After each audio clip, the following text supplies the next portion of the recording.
Good morning, millennials. Welcome back to the Morning Toast. Happy hump day. Wow.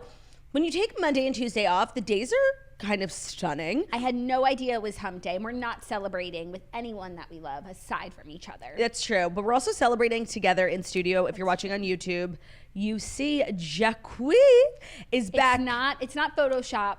No, it's real. I'm not that good. She's almost there. I'm getting there. I'm back in the studio. You can hear the buzzing of the trucks and the jackhammers. It's New York City, baby. Jackie's been in town since Sunday night. Which means Rold is in town since Sunday night. And it has been, honestly, beyond any expectation I could have had. Like, really? For real. Like, having Rold back in my life, it's like, oh, you guys went away, but like you're back, you know? Yeah, I'm here. We have so many work things that we're doing this week. It was also Rosh Hashanah. It was Rosh Hashanah. And so it's really been a productive week so far, personally, professionally. It's nice to be back with the family, have some quality time, and also do like meetings, podcast. Yeah, no, your girls are moguls. Photo shoot. No lie. I hate to be that bitch, but like there's really never been a better time to be a toaster because like there's literally so much coming.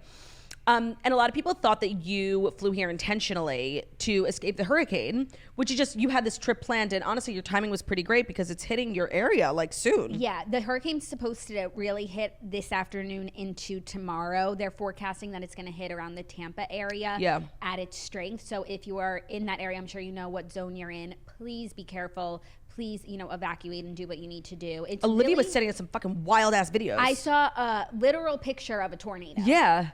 It was really crazy. Scary, and I just am thinking of everyone until this passes. Did you do anything to your house before you left? No. Do you have hurricane insurance? Yes, and we have hurricane windows, and we brought in our patio furniture so that's that it doesn't go flying to the neighbors. So that's the extent of what we could do, and hopefully everything will be okay. Hurricane Ian. It's hard to say. It's hard to say, and I don't want to be insensitive. I just want you guys to know what's going on in my head at all times. And when someone's saying Hurricane Ian, I'm saying Hurricane Ian Miller. Because my daughter married Ian Miller. No. I was thinking about that yesterday, that scene, and I was laughing so hard. Oh. It's the funniest quote, and it's another John Corbett slay. Also, why I've actually was thinking about it recently is obviously because of Hurricane Ian, but I finished Only Murders in the Building, and that bitch that the makeup artist on the set of Brazos is the aunt. What do you mean you don't eat meat? That's okay, I make lamb. Totally. She's the aunt from Big Fat Greek Wedding. I gotta watch Big Fat Greek Wedding again just so I can reacclimate myself. Like, what was that joke we used to make about, okay, remember how the dad in My Big Fat Greek Wedding with the grandkids like would always say like, if there was anything, like any word that came out of the kid's mouth, be like, this word comes from the Greek word. Yeah. What was that joke we used to make on the toast? No, like I would just say any word, and you say, give me a word. Any word. And I'll show you it is Greek. I'm going to rewatch just so I can like start quoting it again and being annoying and making it my personality, you know? Yeah, it's time we move on from sleepover. No, it's not. It's never time to move on from sleepover. No. But we could add more into But let me our ask repertoire. You, if I offered you a brownie or if I offered you a stalk of celery, which one would you take? These days, this week, unfortunately, it would have to be celery because I'm on a diet. Ew. Yeah, Are you looking snatched to the gods? Oh man, not like you. No, that's true. I'm here with the Snatchler. She's true. Actually taking over Margot's podcast. That's one of the big announcements that we have coming up. Yeah. Claudia has become the Snatchler. I'm sorry, McClardia. Sebastian McClardia has become the Snatchler. Yeah, it's pretty good. The sweatshirt's like really big on me. But that's like the point. Yeah, no, for sure. You're so tiny. No, but just like it wasn't, you know? Yeah, it was fitted. Yeah. No, we did something really exciting this week, and not to be secret project assholes. But we're going to be secret project assholes. Like, you're not fucking ready. But our turnaround time is going to be as short as it can be for a secret project. So hopefully within the next few weeks, like, you will know what we did, and we're excited and why we did it. And we'll tell you, and I feel like people never do this, we'll say, this was the secret project we were talking about on this day. We'll follow up. We'll circle back. There's never any of that. People always post on Instagram secret project, and then 6 months later, it was a photo shoot for a magazine. Right. It's like, was that what you were saying was secret? Yeah, like this week we've done like a few things that are all leading up to like 2 major secret projects that are coming like imminently. Yeah, like I want to say like maybe even next week. Like we're not going to be annoying. No, it's definitely next week. It's supposed to be next week, but you never know. Right, secret projects are always getting delayed. Right, so you don't want to overpromise and underdeliver. So we'll just leave it at that. But like, it's been a really busy week. Very productive. Very secretive. Very secretive. Today I have a personally productive day because I'm getting a haircut. Everyone's talking about it. Everyone's talking about my haircut. No, I'm actually really excited for you. Because you got into mole woman level. And I've been there. No, and so much of my hair has fallen out since my last haircut. So I need fresh, shorter, fresher, so that it can bounce back up. No, not bob, but like I'm gonna cut some inches. I think like it's gonna be stark, so that it feels much healthier. It's gonna be a tabula rasa. With the hair. Yeah. No, I can tell you, I got like a chop last week, and it's definitely given me a new lease on life. Yeah. I'm excited for that. And then what I'm most excited about, honestly, the real reason I'm in town is I'm getting Botox later, and it's time. I haven't had Botox in a year and a half to 2 years because I was pregnant and nursing. And your girl's wrinkly. I just want to say, like, you really are not. Like, for someone who's apparently been, like, off the wagon for a year and a half, like, I would never tell. I know it's not, like, that bad, but I got so used to and fell in love with my forehead not moving that it's too much movement for your girl. 100%. There's nothing good happens when there's too much movement. That's kind of, like, my philosophy on life. Wait, I have, like, 3 things written down that I don't want to forget. Okay. The first is that, like, kind of like a huge deal that I was able to announce today is that I'm moderating a panel at BravoCon. They're so funny. Like, when I agreed to do it, like, they just like send me emails like that obviously are blasted to all the other moderators, and they're just like leaving me out of my own. Like, here, you can go. I'm like, I can announce. They're like, yeah, go. So I got a really good one. I really need someone to like send this around to all the podcasters. Like, who canceled? Yes. Because I got asked like literally 4 days ago, and I was like, fuck yes. But it feels like they wouldn't be so last minute. You know, like somebody canceled and they needed a replacement who lives in New York, and I was, you know, second rate, and I'm super happy about it, but I do want to know who replaced me. Yeah, no, I love you and I think you're everything. I know you do. You are not their first choice. I can feel it in my bones. No, especially like I got like a premium ass one. I got Kyle Richards. The panel is all about like the sickening vacation spots that all the housewives have gone to. So there's 2 producers on it. And then Kyle Richards, Luann de Lesseps, Kenya Moore, Candace Dillard-Bissett. Like that's like Danny Pellegrino. Like maybe, you know, somebody came up for Danny and he's not going anymore because I don't know why they chose me, but I'm super honored. It's Sunday, October 16th on the On Display stage because I'm on display. And I'm excited. I feel like it's a real honor to have been asked, even second, you know? Yeah. You know, like, you're going to be up there shaking that thing, and that's all that matters. Doesn't matter. Maybe it was third even that you were Yeah, no, for sure. I don't care because at the end of the day, like, I'm the only loser who wasn't, you know, already booked and busy, and I'm available. Yeah. Yeah, so it's fine. Yeah, I'm excited for you. Me too. And then the other announcement is Spritz is finally being sold in New York. And to celebrate that, we're going to be rolling out across the state, you know, this month. But we are already in Total Wine Westbury Plaza, and on October 3rd, what day is it? I told him it's October 3rd. October 3rd, which is Monday of next week, is that correct? I am heading to Total Wine Westbury Plaza with my husband, Ben Soffer, at 5:45 for a meet and greet to celebrate the launch of Spritz in Total Wine Westbury Plaza at 5:45 on October 3rd. Wait, which plaza is it? Oh, such a good question because it's actually confusing. There's multiple plaza. It's the Westbury Plaza. Great. I think. Yeah, okay. So I would love to see you all there, and we're going to get spritzy, even though right now I'm like a little hung. Like, I need to not drink until Monday, October 3rd because... Yeah. Are you okay? Yep. I just miss Bryce, and I just wanted to... Oh, well, let's also update everyone on Bryce. Yeah, and I need an update on Bryce because Bryce came also on the trip, and he was with me for like the first day. But as stated, I'm so busy. It was a lot. And I don't want him just like sitting around all day alone. So he went over to Claudia's for a few nights so he could be with Theo, go on Theo's walks, be with Claudia, Ben. Get the crew back together again, Butters. Everyone's back together. I need to know how my boy is doing. I miss him so, but I know this is what's best for him. So he's doing really, really well. I think he really likes it at Auntie's place. I really wanted to get him to sleep in the bed.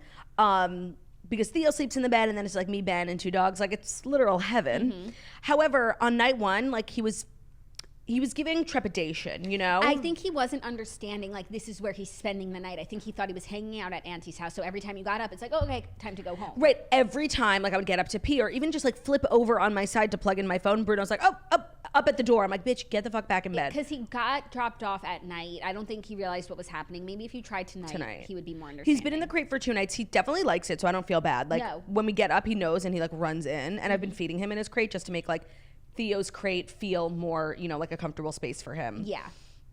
He's doing amazing. Like, he's really, really doing incredible. He's so happy to be back on the walks with the crew. He adds, like, a certain je ne sais quoi to the home. No, he has a zest for living. I can't lie. Like, he's been with me for, like, 36 hours. And for, like, most of those hours, Ben has been in charge because I happen to have been, like, so busy yesterday. So Ben has taken on the majority of the caregiving. But starting now, like, it's on me. Well, please continue to send me pictures, videos, updates. Tell him his mommy loves him and misses him so, and she's so proud of him. I will. I do feel as though we should get into it because we have a lot to catch up on. Like, we haven't done a show since Friday. And we also have Dear Toasters. And we have an update for, like, one of the ones from last week that shook up the toaster community. So I'm ready. And then I also have to go get my hair cut, so we obviously can't take too long. No, and that's the haircut that everyone's talking about, right? And the haircut, it's so important. So you're going to have, like, a new je ne sais quoi. Yeah, tomorrow, like, you guys will see the results of the haircut.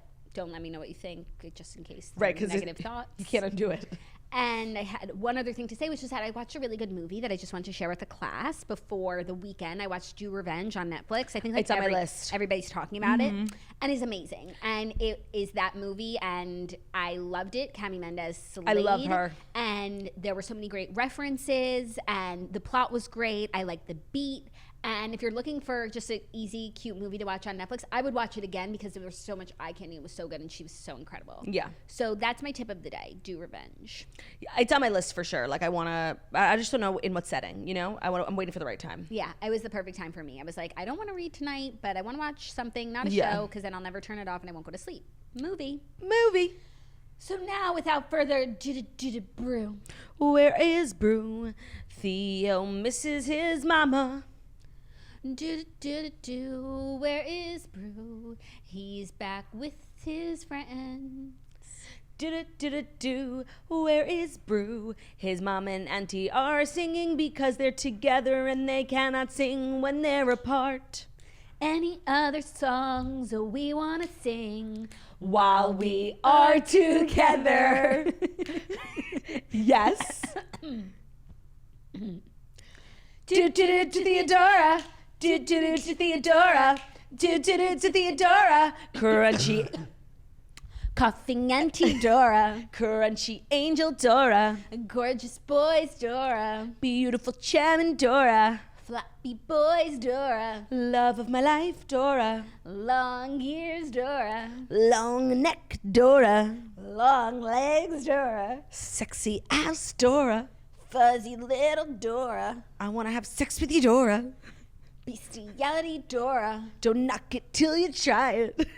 Snout nose Dora. I love the boys. Maybe we should wrap this up so we can go hang out with them. 100%, but I have to get a haircut.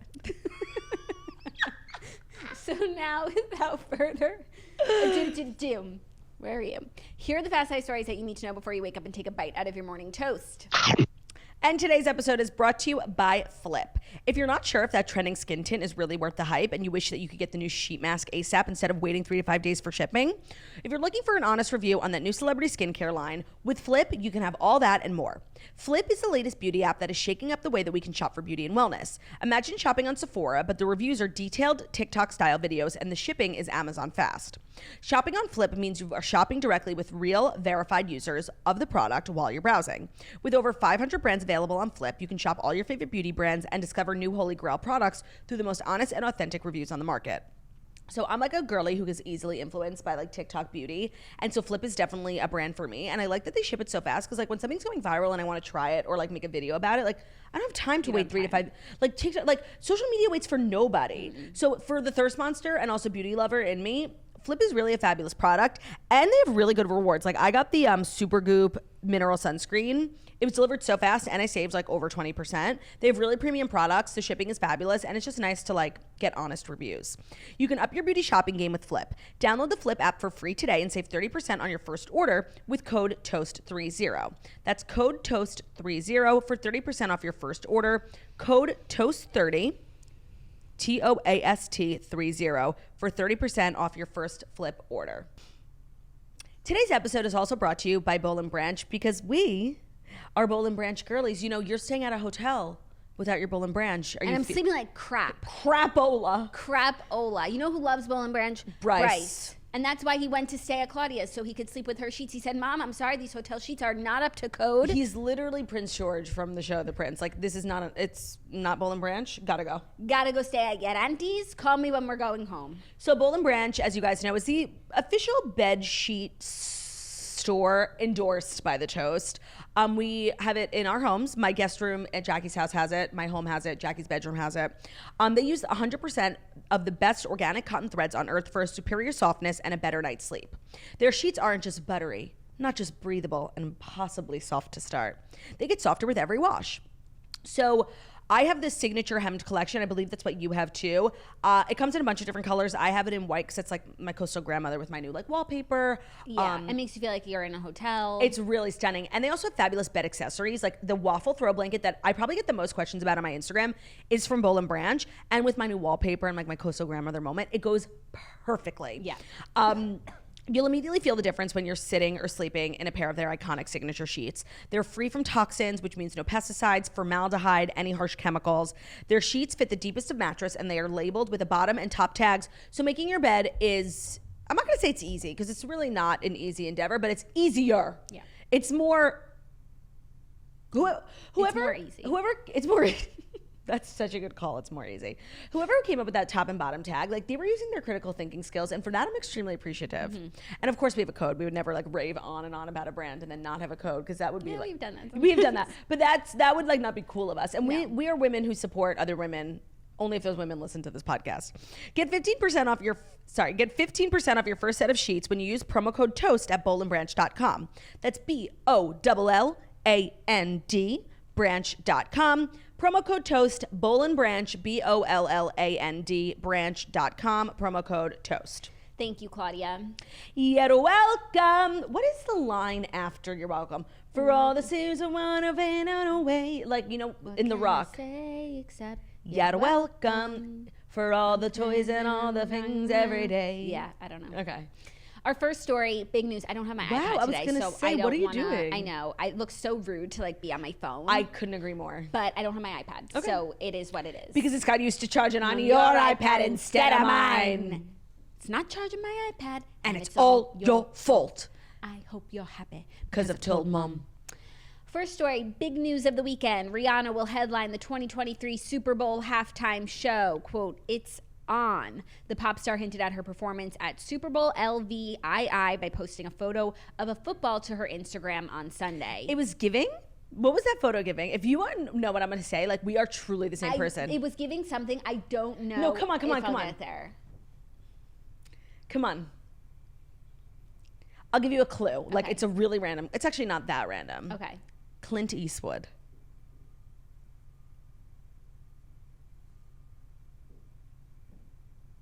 Okay. Remember when they had that reality show? Yeah, Mrs. Eastwood and Co. Mrs. Eastwood and Co. And that daughter who was sickening, Francesca, was dating that photographer, Tyler Shields. And that photo is so Tyler Shields. Like when we were in high school, everyone was obsessed. Like your Facebook cover photo was like a Tyler Shields photo. He did the Birkin on fire. It's basically just like a white wall and something in front of it. Yeah. And the photo, I would not be surprised if it was taken by Tyler Shields. Did anyone else's mind go Tyler Shields? No, but now that you say it, that is what it looks like.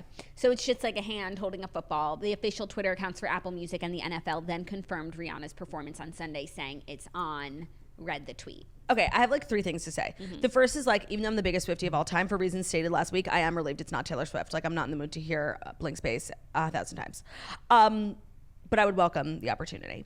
Second of all, as she sits in her 1989 sweatshirt. No, totally. But I'm not being a hater. I'm being a lover. Like I want to protect. You guys heard it here first. Claudia turned. No, I want to protect the integrity of Taylor Swift. Like I don't want to put her in that vulnerable position. You know. Sure. Because if she really wanted to change hearts and minds, like she would have to do a 3-hour concert where she sings Peace on repeat. You know, like I want the best for her always. Now, the thing is about Rihanna, I'm overjoyed because girly girl is just that. She's a girly girl. But this feels like, you know, if I went on tour, like singing. Do you know what I mean? It's like something I do, but like not really. It's not what I'm known for.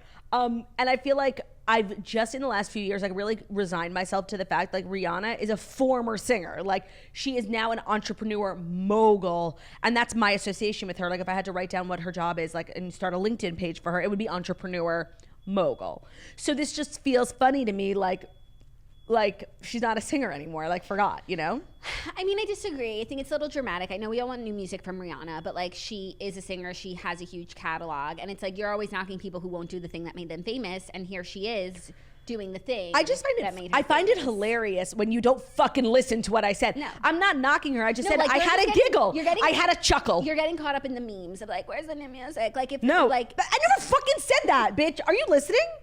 I literally never said that. No, you're not going to make me a hater because I am a hater to my core. But I'm not being a hater. Literally, I'm not saying you're being a hater. All I said was that I found it comical. Like, I don't find it comical. I had a chuckle. I'm like, oh yeah, she's a singer. I'm not asking for a new album. I'm actually loving the era we have Rihanna in currently.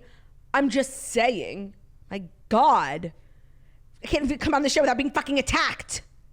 Okay, you guys just saw that exchange. Who was attacked? Yeah. No, you know what? Who's wrong? No. Who was attacked? Sound off in the comments. Well, my attack was a little bit more obvious. What people will probably see when they rewatch was your like fucking subtle digs. You know what it was giving? It was giving like Real Housewife jab. No, it was giving LVP. Like, you were like digging on Rihanna. Like I wasn't fucking digging. I just was saying I got a chuckle. Okay. Sorry, I went to the chuckle hut. Okay. Now, the other thing I wanted to say before I was fucking attacked is we're definitely going to get some sort of documentary about this. I feel like it's going to be very Beyonce getting ready for Coachella because, you know, she just had a baby. She's kind of been out of commission for a while when it comes to performing. I'm not attacking, I'm just saying. So I feel like we're going to get like a documentary of her like training for this. Okay, I disagree because I think it's so You're being such a fucking wench today. Like for real. Like, fucking wench vibes. Also, I might be like totally wrong. I also thought they hadn't picked a performing it. So what do I know? But Lady Gaga did it. It was cool. Jennifer J-Lo. Lopez did it. It was cool. Did anyone finish watching it? I never started it. I don't think it was cool when J-Lo did it for real. So I don't think Rihanna is going to like do something that now other people have done. It's kind of expected.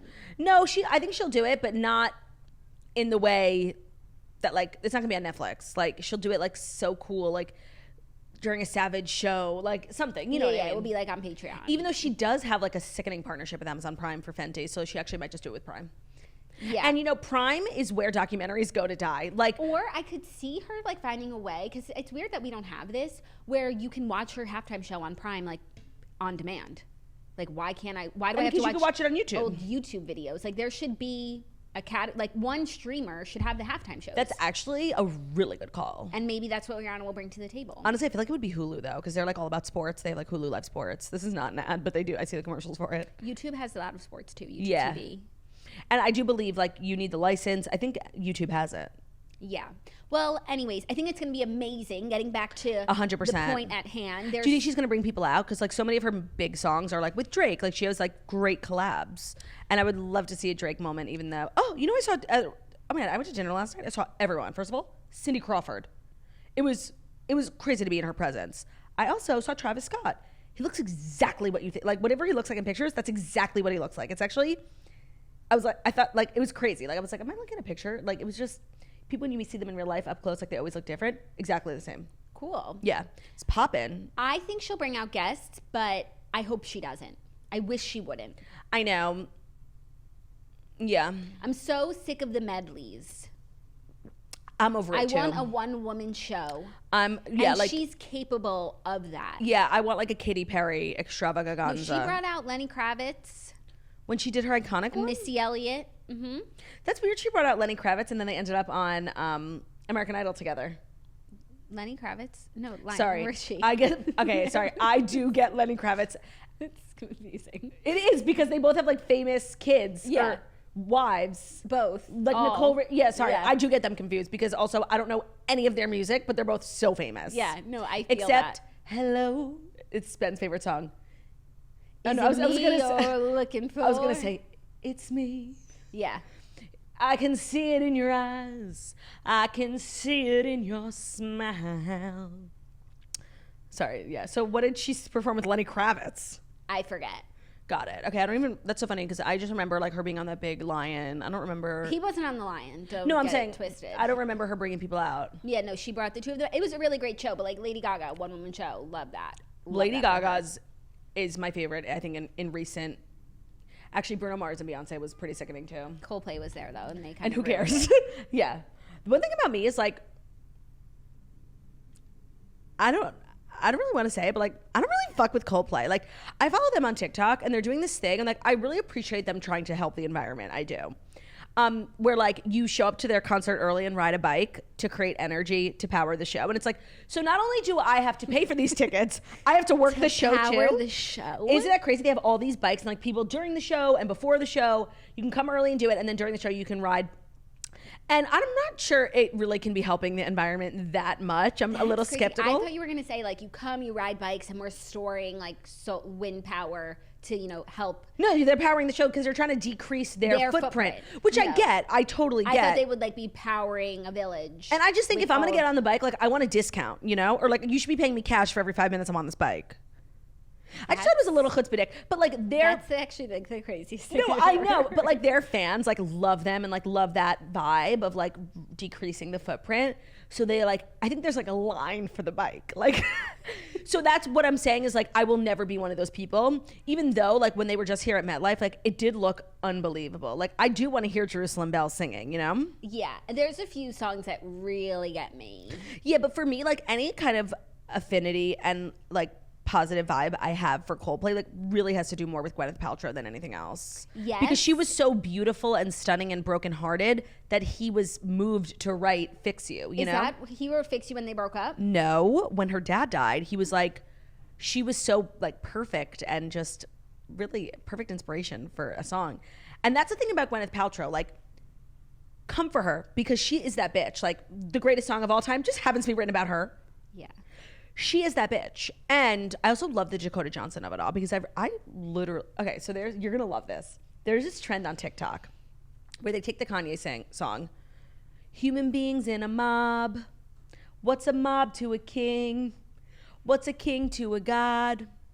What's a god to a non-believer? So what they do is like they keep leveling up. So it's like human beings in a mob, and it was the crowd at the Ellen show. Ellen. Yeah, like people who fucking love Ellen, okay? So they're like, they're the human beings in a mob, and then it's like, what's a mob to a king? And they had like her DJ, you know? Like they level up. And then they had Ellen. What's a king to a god? And the god is Ellen. And then it's Dakota Johnson. What's a god to a non-believer? Because she was the one who like brought down Ellen. I'll send it. It's funnier in video than it is. No, it's good. It's a really good Gwyneth to pop in. No, sorry. But I've recently become like kind of obsessed with Dakota Johnson. And so any affinity I have for Coldplay comes from her as well. Because I support women. Yeah. In this situation, not in all situations. Just want to clarify. Got it. So Rihanna. The Super Bowl. Cool. This is great news. I'm so happy. I'm so relieved. It's better than I could have imagined. And I agree. And you know what? That means we still have Taylor Swift and Pink to look forward to. And people. And what about Kelly Clarkson? Have we ever thrown her name out? Queen. The thing is, and I hate to like keep like I came to the show with an agenda today, and every day that agenda is to get you back on TikTok. And I think one of the things that could get you back on TikTok is if you knew how like this younger generation is learning about Kelly Clarkson and developing this enormous amount of respect for her. Like so many of her random songs have gone viral. Her karaoke's that she does on the Kelly Clarkson show, like they get picked up 1,000 times over. There is a place for you on Kelly Talk. On Kelly Clark Talk. I just need to get my account back. It's not about me. Oh yeah, what happened? I haven't heard anything from anyone. If you work for TikTok, please help me. It's really, I will get TikTok, like I'll be on it on my iPad. That way I can. When it's got used to your iPad instead of mine. Yeah, that way I don't get addicted to it on my phone. But I can't get into my account, and I'm not starting a new account. And no, and you have so many iconic videos. And my handle's Jackie O. Like, we'll get it back. Somebody, I'll put a call out on my Instagram. Like, thank you. That ain't right. Yeah. That ain't fucking right. So Rihanna is going to be wonderful. It's fabulous. And it's only our first story, and we do need to move on. We need to move on, yeah. Because we have a lot to do today, and I have to get my hair cut. And what are we, like already 30 minutes in? 40? It's hard to see. Yeah, it is. It's hard to know. I think it's almost 40 based on the time. Okay, let's get to it. Next up, Hailey Bieber reveals she has spoken to Selena Gomez since marrying Justin. Oh, okay. I watched while I was getting ready today, maybe 30 minutes, so I didn't get to that part. That's interesting. Okay, so Hailey Bieber is on Call Her Daddy. I think it dropped at midnight last night. And she revealed she has spoken to Selena Gomez since marrying Justin Bieber in September. She said, quote, "It's all respect. It's all love." Good. When Hailey insisted there is no drama personally between her and Selena, Alex asked whether they have talked. The model said yes, noting that Selena doesn't owe her anything. She explained, "Neither of us owe anybody anything except respect. I respect her a lot, and I think there are no expectations between us. I respect her. Everybody on our side knows what happened, and we're good, and we can walk away from it with clarity and respect. That has brought me a lot of peace. We know what happened. It is what it is." Oh, wow. Okay. Because I watched the first 30 minutes and I was hella bored. I was like, and I was bored while we were talking about the good stuff. I'm like, why am I bored? And I kind of just honestly, and I love Hailey Bieber, so I wasn't watching the interview to have my mind changed. I could watch her fart. She's so fucking beautiful. But she was talking about this thing that has been following them and haunting them for so long, and I just found it kind of boring. I kind of wish Alex had dug a little deeper. I felt like she would ask a question and then Hailey would answer it and kind of drop jewels. And that required further questions. And then we just moved on to how'd you pick out your outfit today? I wish we went a little deeper, and maybe that was one of the things they had to, agree to in order to get Hailey on. She's wanting to speak her piece and not, But they broached the subject. Yeah, no, honestly. And so she clearly didn't say don't ask me about Selena. I got to keep an eye out for Selena. And by the way, Hailey the whole time, at first I was like, why does her eye look like that? And then I realized she was keeping an eye out for Selena. I just felt like it wasn't a great interview. Okay. I haven't watched it because I haven't had time from midnight till now. And I might just to see Hailey in action. Stunning. You could die. There's been a lot of chatter that people think it's strange that she's doing this sit down right when Selena's about to drop a 6-year documentary. And by the way, I'm sure that she is, by the way, and I'm fine with that. This thing has fucking followed Hailey Bieber her whole life. Every single person on the planet had a boyfriend or a girlfriend before they met you. It's not a crime. And the way people are so fucking mentally ill when it comes to Jelena, it's not normal because you don't know these people. You don't know what happened. And it's not on you to get justice for Selena Gomez. It's not. She's a grown woman and she will heal in her own time. And I love all three people involved. Mm-hmm. And I am, stable enough to realize that friends get bored, friends get married, strangers get bored and strangers get buried. Life goes on. People move on. But I'm right where you left me. Wow, that song is literally about Jelena stans. Everyone's moving on, but I'm right where you left me. Yeah, I'm so Help, far. I'm still at the restaurant. Still, do you think that's what Taylor wrote it about? Still sitting in the corner I haunt. Literally. To me, it seems like she has so much more going on than Selena.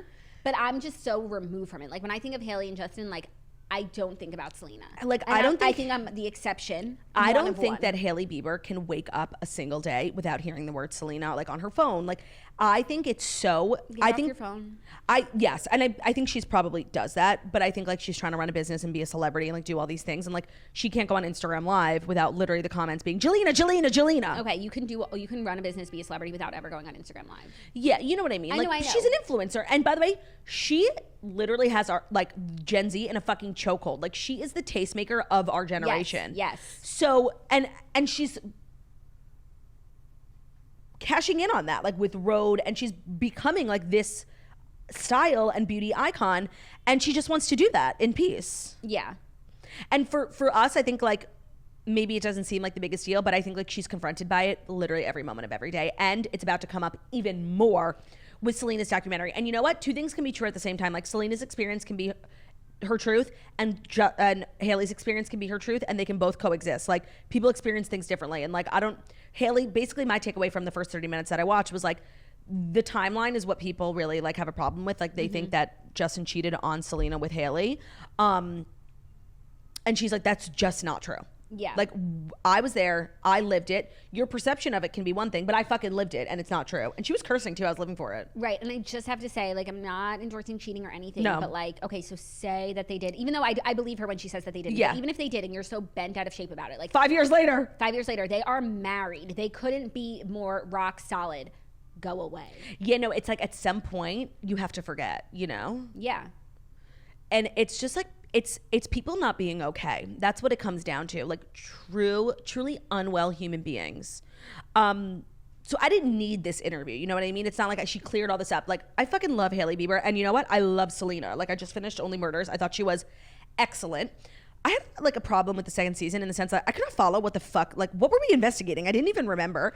And I really truly didn't care who ended up doing it. I was just loving the gals being back together. Of course. The way I would lay my life out on the line, lay down in oncoming traffic for Martin Short is not normal. And those are words I truly never thought I would say, like, back before. Yeah, I'm like, Martin Short. I'm like, is that the guy who, like, went to jail for Big Pharma? Skrelly. Right. Obsessed. But, spoiler alert, at the final 30 seconds of the show, there's another murder so that we have next season. And I just feel like they don't really need to keep doing that. I feel like they could, this show, obviously, second season made them into Joe Rogan. Like, they're the Joe Rogan of podcasting in the show.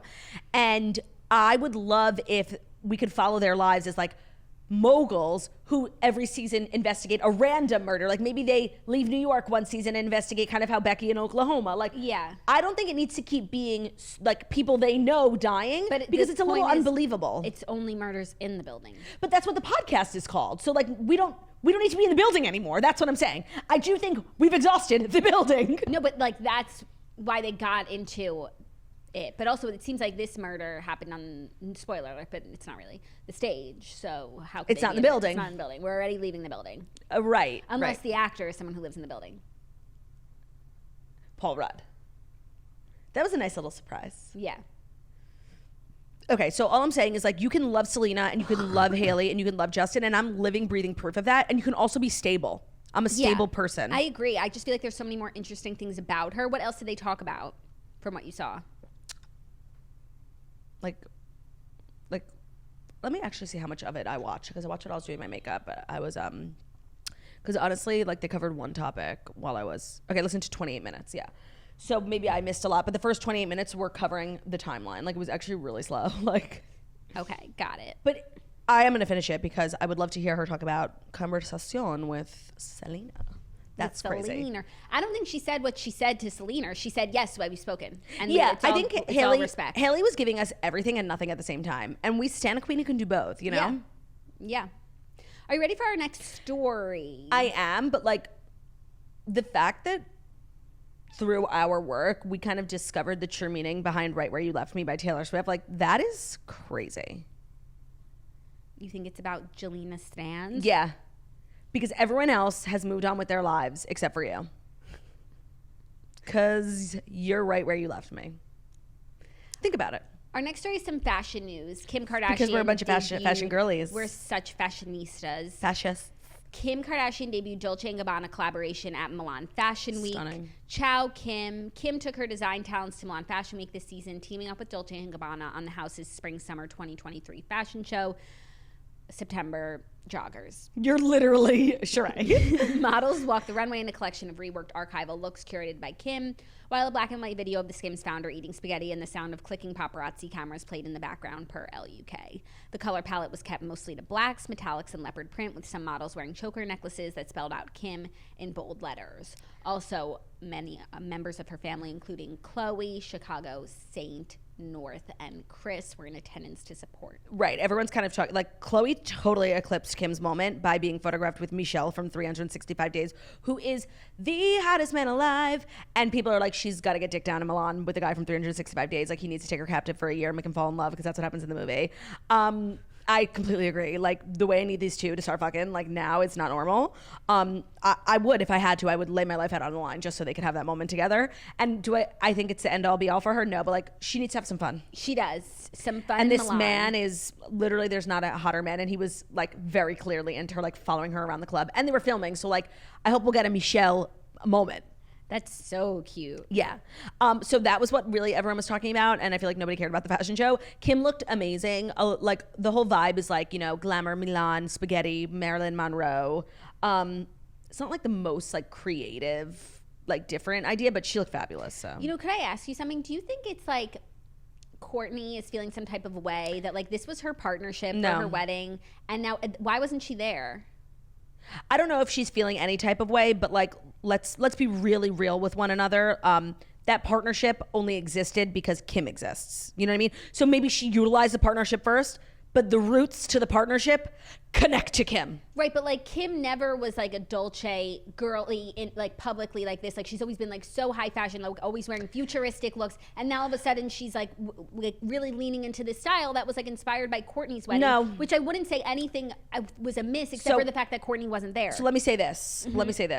I think if we're going to trace back to like the Kardashians' relationship with D&G, I think it probably goes back to Simon Huck and Kris Jenner, who go to that show every year, like stay at the castle, go on the boat with the G&G. Like they're a part of the G&G family. They're like I know for the last 5 years, every time I watch Instagram in the summer, like Simon is there with Kris. Yeah. So you think it's Kris's relationship and Simon? I honestly think like Simon made the intro, and I don't know this, even though like I know Simon, I can literally ask. I think if I had to guess, like Simon made the intro for the family to D&G. Like he's been like part of the D&G family for as long as I've known him. Like going multiple times a year. Got it. To the show. Got it. I just wonder when the wedding partnership, like who facilitated, whose idea was that, who reached out to who? Honestly, I would say Kris.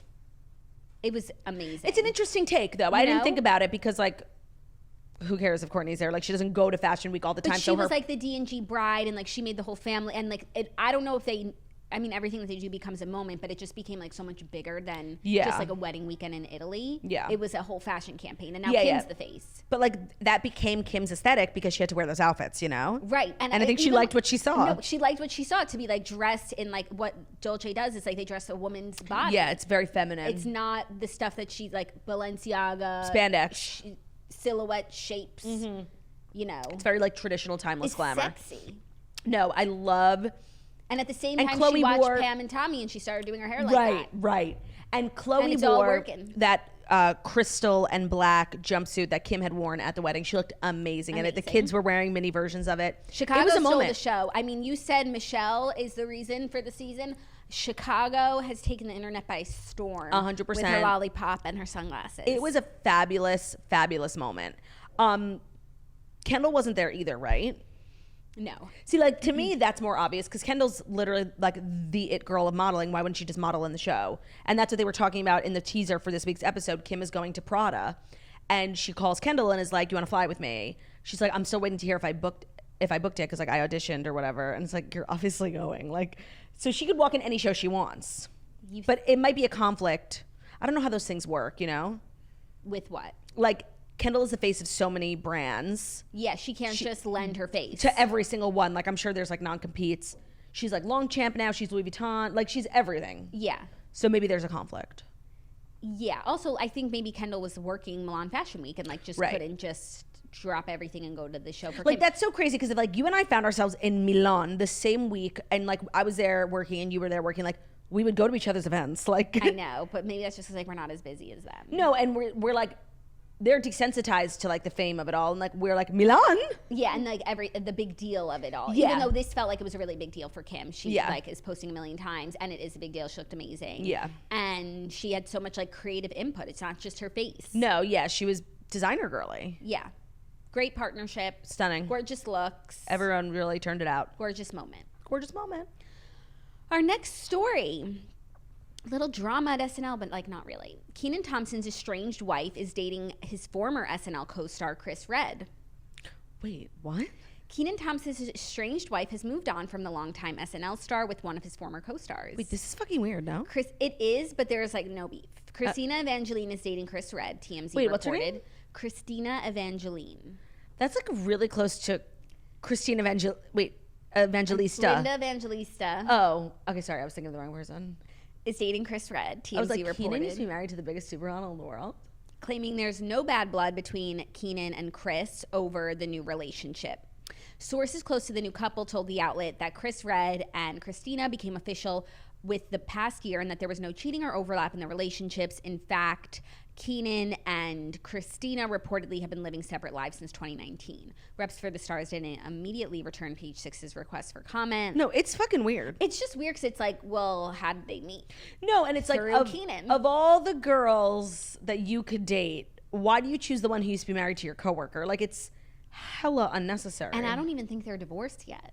Like, they're obviously not together. They're saying there's no bad blood, but like, if you're a human being, like you would be, even if Kenan and his wife had the healthiest split of all time and they genuinely like love each other as friends, but it didn't work out, even in a situation like that, it is the human experience to find this weird. Like, it's weird. Yeah.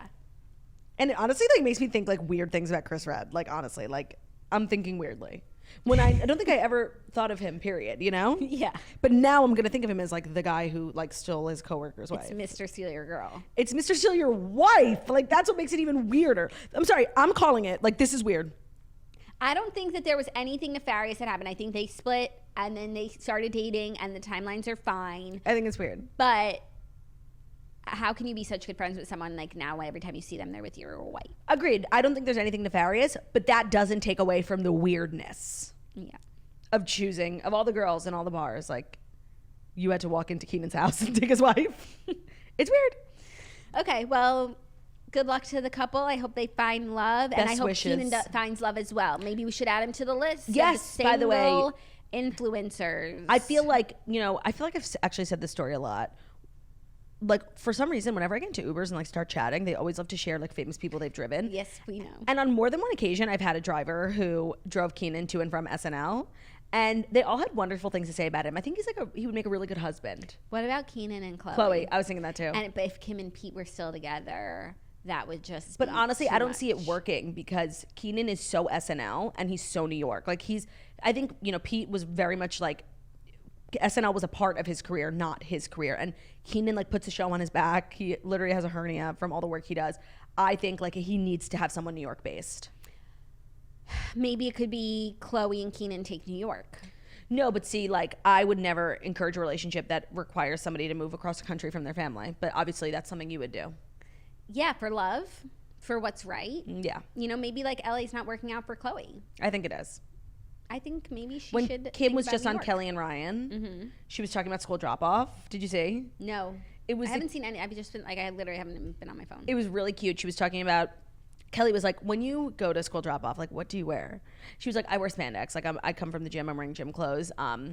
And it's like always really emotional. But like, Chloe stays there all day, like literally outside the classroom crying. Oh my god. It was really sweet. So like, she's very connected to family. She's not going anywhere. Okay. Well, maybe Kenan could give it all up for Chloe. That would be sweet. She's someone that you give it all up for. But then like that causes resentment. Oh, for sure. And it like does. he's like 5 years from now, my like career. Right. Like, yeah. Sure, Kenan, whatever. Sure.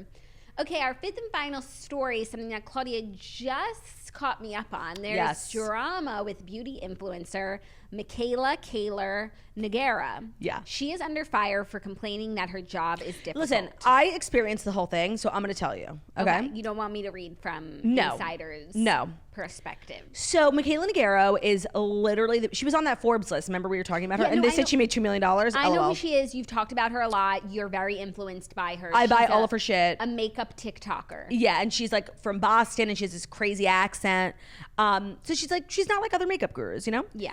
And so she went on live a year ago and said this thing, and then somebody posted a cut down version of it on Talk, and it went viral. So viral that I actually used the sound, and then when I found out what it was, I deleted my TikTok. It was just, I was making a joke about try being an influencer for a day. Try it. Like, it was a joke. And why'd you delete it? Because I'm not going to contribute. You don't want to pile on. No, because honestly, like, justice for Mikayla. And here's why.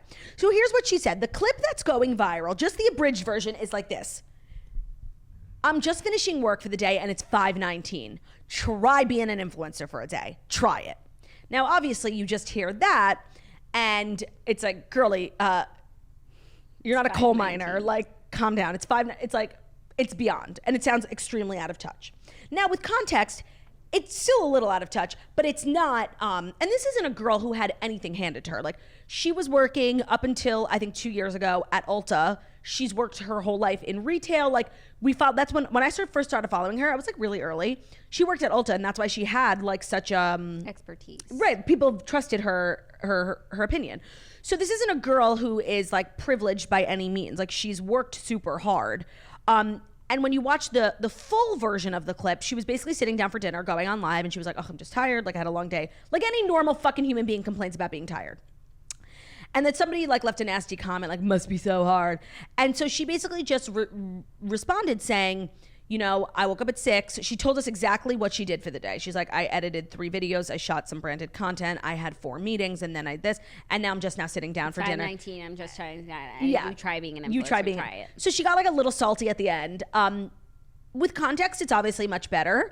And it's important to remember that she didn't suggest we slaughter all the children of the world. Like she just was being, you know, you tuned into her live and she was talking about her life. So I think perspective. And you don't know what the comments, I guess, does the video, is there a screen recording? Does it have the comments video, in there? I don't know. Because you don't know what people are slinging at her. What she was responding to.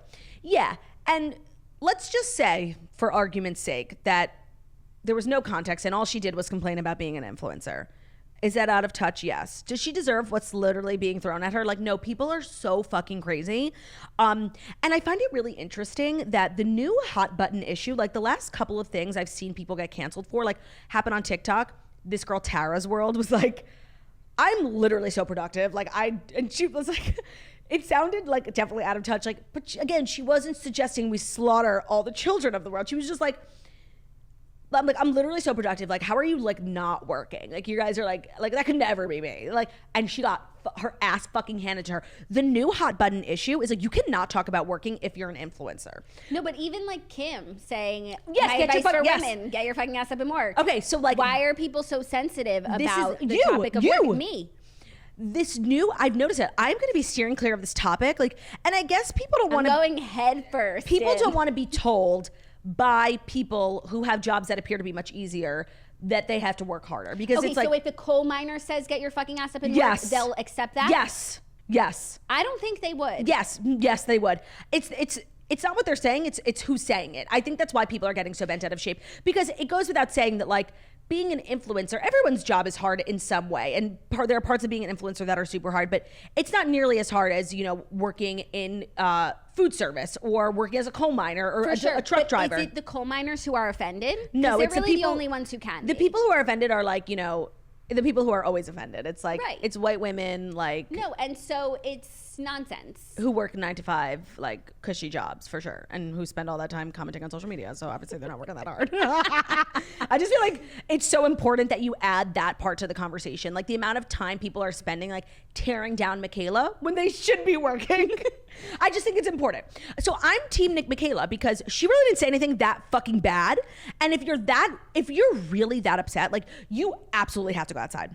You absolutely have to go outside and remember, like, the internet is not a real place. You don't know Mikayla personally, and you need to calm the fuck down, because literally Mikayla's like part of her platform is like she pretty much like gets on social media once a week and just bawls her eyes out about how she cannot fight her depression. Like she is so depressed, and she's like literally she's had unparalleled success. Like I don't think she'll do a branded TikTok for any less than $100,000. Like she bought a house, like, and she did not grow up like that. Like she is having and she says like these unbelievable things are happening to me, and I've never been more depressed in my life. Like she's really vocal about how like her depression is so bad. She's had it her whole life. Like in high school, she went through a really bad bout, and it's come back now, and it's confusing for her because she's never been more famous or more successful, or this should be the happiest time of her life. So just keep that in mind when you're like yelling at her for something she said on Instagram Live a year ago that you didn't even have context for. Like you're all not okay. It's like no one is okay. Like take a step back. The way that the needle is moving, like to things that like sometimes you'll tell me like some girls are getting canceled, they said this, and I'm like, you're lying. I'm like, really? That's not gonna stick. Like I know. And really it does. What were we talking about? The girls who said on that podcast that they would never date someone sober. Yeah. And then they literally posted these like hostage videos apologizing, and it's like, oh, okay, so you wouldn't date someone sober, like big fucking they said deal. If you're sober, you're boring. And so if I was a sober person, like maybe that would offend me. Would I demand an apology? No, I would stop listening to the podcast. No, but like, or I would disagree. Like, there's a different. You could disagree with something without being offended by it. Like, oh my god, yes. It's not either just offended or not offended. Like you could disagree. Oh, I don't think that's true, or I see it differently, and I still love these girls. And oh, on this point, we just didn't agree. Shaqui. It's not like we say something on the show, you disagree with it, and so you have to stop listening to our podcast. Like, no one's going to agree with 100% of the things that we say. Say that thing again. You can disagree with something without being offended by it. Oh my God. You are literally Aristotle. Like, Jack Aristotle. That is so fucking true. It's not offended or not offended.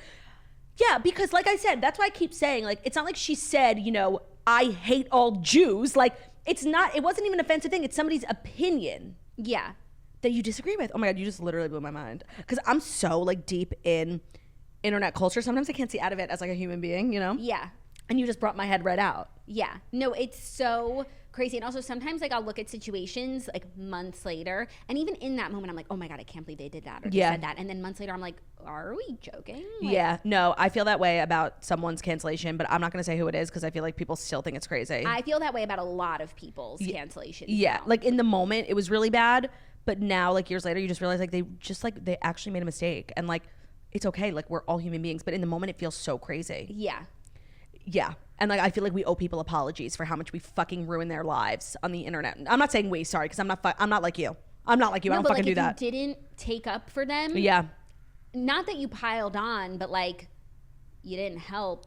Yeah. I wonder if people are going to come to that realization. But it's so hard because when someone's going through something, like, it's a sinking ship, and, like, why would you anyone get on board? No. And I have values, but also I remember a time when, like, I was getting my fucking life canceled, like, every minute it was another thing. And I don't really remember anyone coming to my defense except literally Taylor Strecker. It's not even about that, like, oh, this person wasn't here for me, so or people weren't here for me, so I'm not going to be here for them. It's like, you have a business, you have a career, and, like, you can't just keep going down with every ship, like, right? No, because that's the cycle of cancel culture. Is like, you could get canceled for commenting on someone else's cancellation, and who the fuck wants that? No, nobody's worth that, bitch. It's so sad, but it's so true. So you just kind of have to be like, yeah, you have to be like, yikes. Lame. Yeah. Yikes. Oh, I will say, like, I will never say that about when I don't agree. I will never do that. Like, no. I will never pile onto something or criticize someone if I don't think that they did something wrong. One thing about the Mikayla Nogueira situation that's actually really important to bring up is that, you know, now that, you know, her cancellation is happening, people are doing a deep dive, looking for old tweets, old Tumblr posts, whatever. And what they found was actually, I don't think, something we've ever experienced yet. Mikayla is a former troll. So her comments on Jaclyn Hill's Instagram from, like, 2017, 2018, where her thing, like, one of everything everyone knows about her is, like, she's Jaclyn Hill's biggest fan. And she actually used to be a Jaclyn Hill troll. Like, she left a comment on a picture. There's a fine line. We say this all the time. She left a comment on one of Jaclyn Hill's pictures of her house and was like, must be nice to make videos and just be rich for it. And she actually left a non-ironic yikes on one of her pictures. And I think she posted a picture, like, with her man, and Mikayla was like, ew. Like, she's a former troll. That, I think, is more interesting than the working conversation, but that's just me. Yeah, so I just want to say, also, you could look at it alternatively, where it's like, she used to be the same type of person that are now commenting and coming for her, and it's like, she used to think, oh, you work, you post a video a day, and now you have this house, must be nice. That's literally what she said. And now she's experienced, so she's someone who's literally commenting on her stuff right now, being like, I think it's so hard to be an influencer, and so if that person becomes an influencer, you go, and they're like, oh my God, it's so hard, like, try it, and then you go back, it's a cycle, and y'all are crazy, and get off the fucking hamster wheel. No, get off the internet, like, for real. Some people just really can't handle it.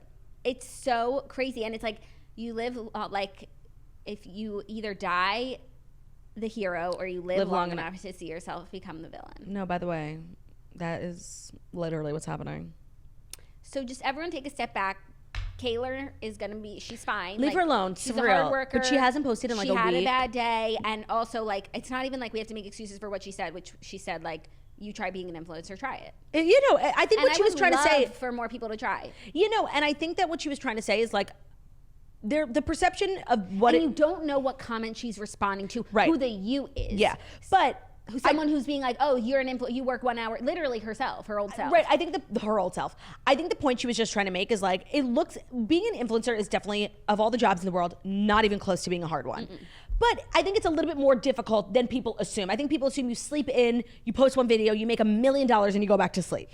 That's not what it is. It is more laborious than that. And I think a lot of the work that goes into it, you don't see, because that's the point. That's the point. It's still not a difficult job. I'm acknowledging that. I've had real jobs and I've had influencer jobs, and I know what the difference is.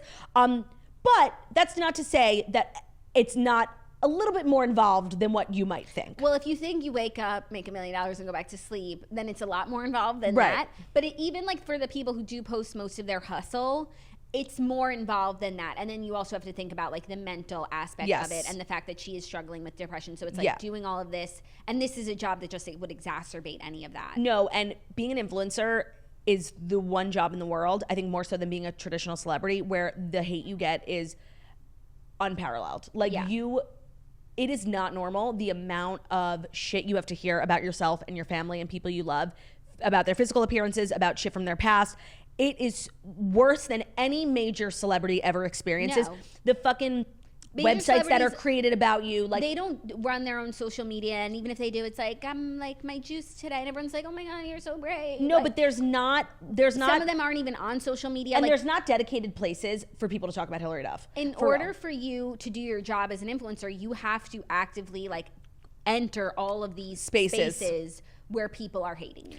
And one thing about me is I'm always going to take the side of an influencer, because I feel like in a lot of ways they are usually being wronged. That's not to speak for everyone, because a lot of them are fucking morons too. But that's any job, because there's a lot of moronic accountants, you know? There's a lot of moronic coal miners. It always comes back to the coal miners. That's the thing.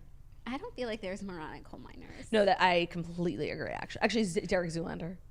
Was he a coal miner? He comes from a coal mining family. Remember, he goes back and he like can't handle it for a day. Oh, was that the news? No, in the out? OG. No, I honestly don't remember, but that's fucking funny. No, it's funny. Like, yeah. That's funny. Yeah. Okay.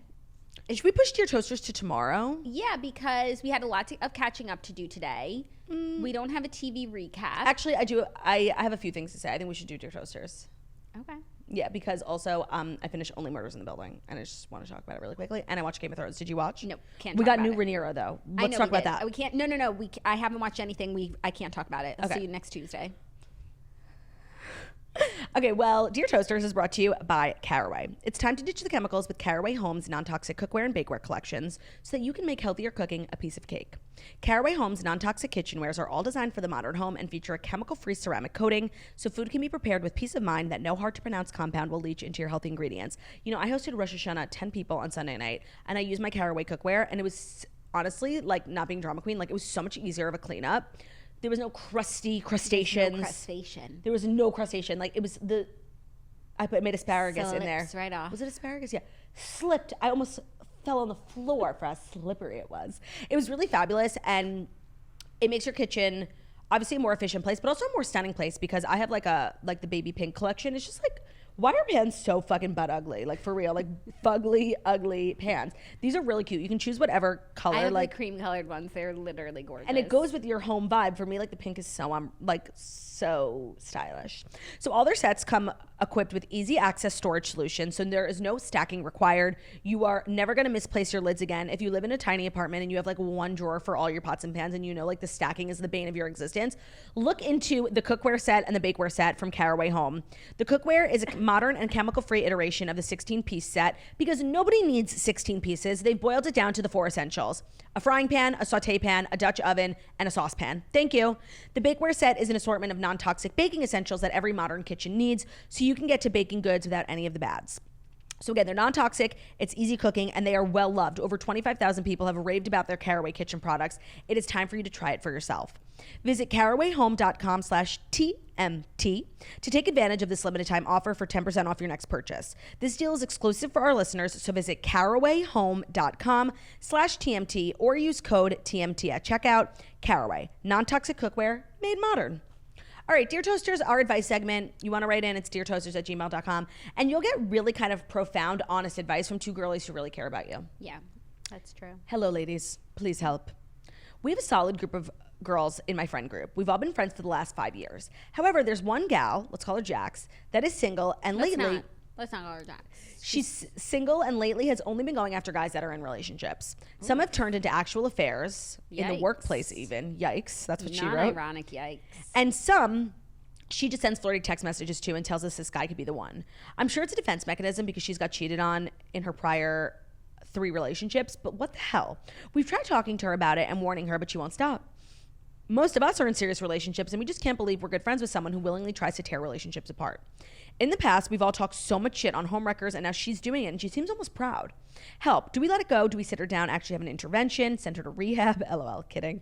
We're at a loss, but it's getting exhausting for all of us to keep the friendship up when all she talks about is guys that are in relationships. Also, is it weird that I'm starting to lose trust in her as a person? Of course. We are all in our 30s, early 30s, if that matters. Okay, love you, bye. Yeah, I feel like at this point, like, you guys are a little too old to be acting like that. Like, that's shit people did in their, like, late teens, early 20s. And not something that you do, like, as a pattern. No, like, I wouldn't bring this girl around my man. She obviously has no respect for relationships. I would keep this girl at arm's length. Obviously, I would maybe say something to her if she was like, why are you guys treating me differently? Like, and just be like, you have no scruples, and it makes me uncomfortable. I don't know how to stop you from doing what you're going to do. Like, you're a grown woman, but our values don't align. Right. Like, I'm almost at the place where I'll be entering my 30s, and I plan on living an extremely scrupled life, and I want to be surrounded by scrupled people and scrupled energy.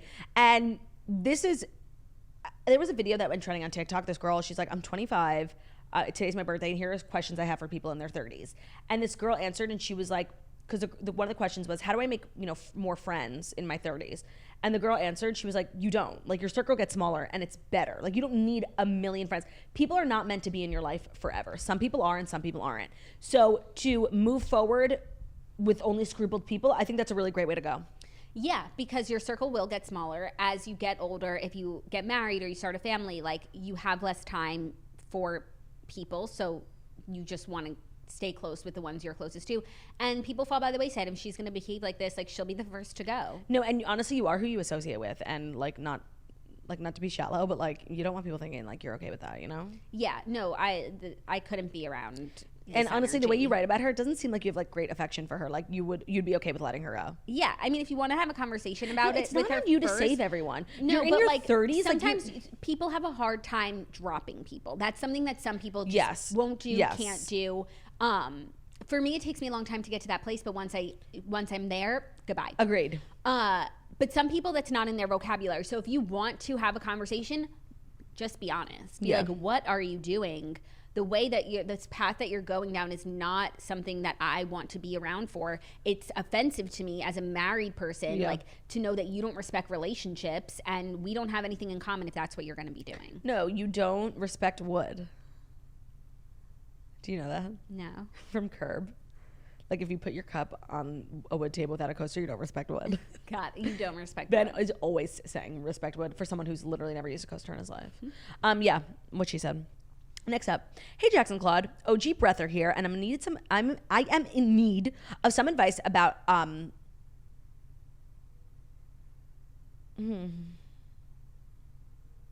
No, it's just a weird way of phrasing. Like, I was gonna say, like, is this not? No, it's actually very appropriate based on what you're doing for today. But said OG for a haircut, Botox. Okay, I'm in need of advice if there's such thing as too much Botox. Okay. My friend Ruthie just started working as an esthetician about a year ago. She's absolutely beautiful, stunning, and smart, but has recently been starting getting lip injections and Botox, which I have nothing against at all. Fellow Botoxer here. The problem is our friends have been coming up to me asking if she's had actual work done to her face, like going under the knife. Because what's happening to her, she still looks gorgeous, but she looks different. Do I say something before she gets too much done, or let her do whatever makes her feel like her best self? Sincerely, a toaster who doesn't want her BFF to end up botched. Yeah, it's like, on the one hand, you want to empower her to feel her best. Like, I was having this conversation at dinner last night because someone I was with was talking about how they wanted to get something done. I'm like, just do it. And she was like, really? Should I? I'm like, if it's bothering you, just fix it. Like, I'm very much a proponent of that. But sometimes, like, it's like when you're editing a picture, you get so in the weeds with editing. When you take a zoom out, you really can't see if you look that different. So it takes like a fresh perspective. So I don't know if like you would be offending her, like in the sense that she likes the way that she looks, or maybe she's too in it, she can't see out. Yeah, I would try and like bring up the topic of conversation of Botox fillers, maybe be like, I'm thinking about doing this, and see what she has to say about it. Be like, how much have you done? Be like, and so that amount that you did in your lips, is that what you're going to do again? When are you going to do it? And see if she has any sort of reservation, or she's like, I don't know if this is for me. Like, what do you think? Like, just wait and say, open the door. Just open the door and take her temperature on how she's feeling, because if she's feeling herself, like, don't say anything. Yeah. You don't need to tell her that she's like looking crazy because she might be happy with how she looks, and then all of a sudden, like, you just put this thing in her head. Yeah, totally. And by the way, it's like you have to wait like 6 months for it to go away. So like she's gonna be insecure for the next 6 months. So I would just bring up injectables as a topic of conversation and see where she's at and if she's like looking for opinions. And if she's not, I wouldn't offer any. It's her life. I agree. And like, just because you like someone thinks something looks bad, it's subjective, right? Like, yeah, maybe she looks great, you know? She's happier than ever. Yeah, but I do think plastic surgery like is a slippery slope, and sometimes people get like so far down, and then years later they'll look at pictures of themselves and be like, "Wow, I looked crazy. Like I wish somebody had told me." Right, but even if somebody had told you, like there was no stopping you. It's true. It's like. Our third and final is an update from the girl who wrote in last week about her mother-in-law, who like literally is obsessed with her husband's like exes, always commenting on social media, friend requesting, and just being a general freak. Yep, general update. Freak. He talked to his mother, my mother-in-law. She cried. She came over the next day. She brought me flowers and she apologized. Am I the big fat wench now? Thanks for your advice on this. It really echoed with what my friends were telling me, but I thought I should get an outsider looking in opinion, and y'all matched my energy. Ha ha ha. I don't think you should feel like the wench. You either die the hero or live long enough to be the big fat wench. It's like unless you defend yourself, you're a victim. And then if you do defend yourself, you're the villain. You're the villain. No, but like mother-in-laws like can be like so apologetic because they're like old and frail, and like then you feel bad. Yeah, but you know what? Mission accomplished.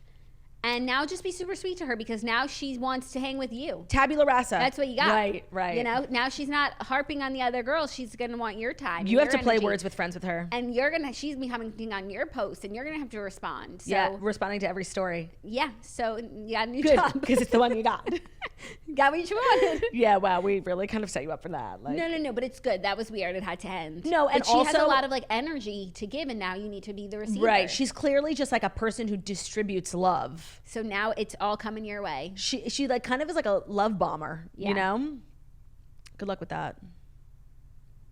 Good, because it's one you got.